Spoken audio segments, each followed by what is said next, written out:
Okay, this episode of Attack on Titan was pretty lit, let's be real, but there's only one reason why this is the case, and that is of course that we got to see some great action from Sasha Blouse, as well as some of her backstory. So this week I'm not really gonna review the whole episode, instead I'll focus on Sasha, because in my personal opinion the rest wasn't all that great. I mean, we did get to see Connie arrive at his home village, but we did not get to see the good part of that, so I'll leave that for next week. Alright, anyway.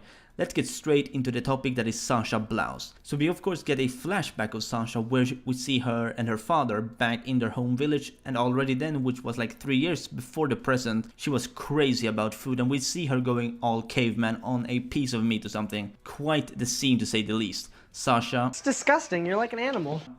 So yeah, we basically get to find out that she wants to preserve their way of living, which is basically hunting for their own food and things like that. While her father basically tries to get her to grasp the reality of the situation, which is in this case that the world is moving forward and so must they. I mean, we kinda know the rest since she joined the army to fight the Titans. She clearly did grasp the reality stuff in the end, for whatever reason, and we then see her return to her own village. But of course, the only thing she actually finds upon arriving is a house with a Titan inside of it. A relatively small Titan, don't really remember the size, but I reckon 3 or 4 meters, seeing as it was able to fit through a doorway by crouching through it. This Titan is however not alone, as we quickly learn that there is a small child who's like struck with the craziest level of PTSD inside. I mean, this kid is like watching the Titan dying on its mother. Can you imagine that? That's some gruesome shit, and this is why I love Attack on Titan in some ways, because it can go so far beyond disgusting and ruthless. You don't find many series who take it as far as Attack on Titan. I mean, there are a few, but as far as this goes, there are indeed only a select few when looking at the bigger picture. This is when the episode truly got good though, because let's be real,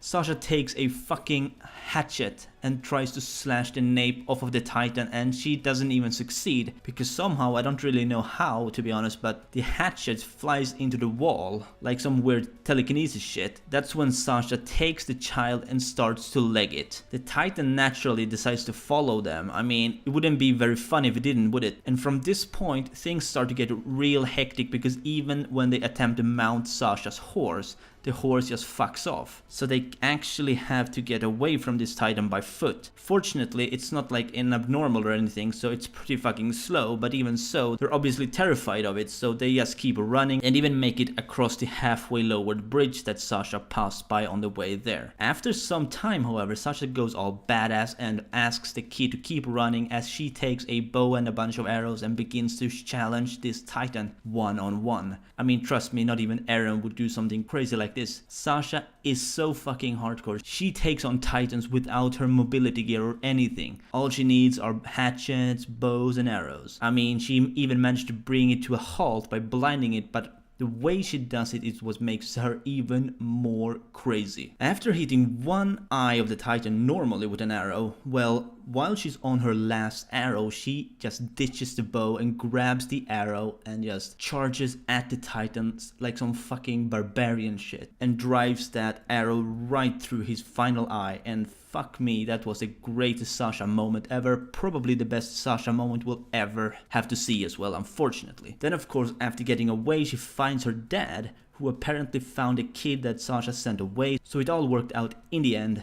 So Sasha of course hangs out with them for a while and stuff. So this episode was truly great. Next episode should be great as well, as we might be getting a pretty huge Connie moment. Well, I won't say much more than that, but well, you know what happened at the end of this episode with the Titan and all of that, so keep watching because it's gonna get real weird real soon. So yeah, this episode also gets a 10 out of 10 from me because it was fucking fantastic. Let's just say that compared to the manga, that Sasha stuff was on a whole other level in the anime. Well, I think I'll be wrapping it up here. Let me know what you thought about this episode. That is episode 2 of the second season, and as always, if you did, please like this video if you enjoyed and subscribe if you're new to my channel. This has been your favorite host, Perm, and I'll see you soon.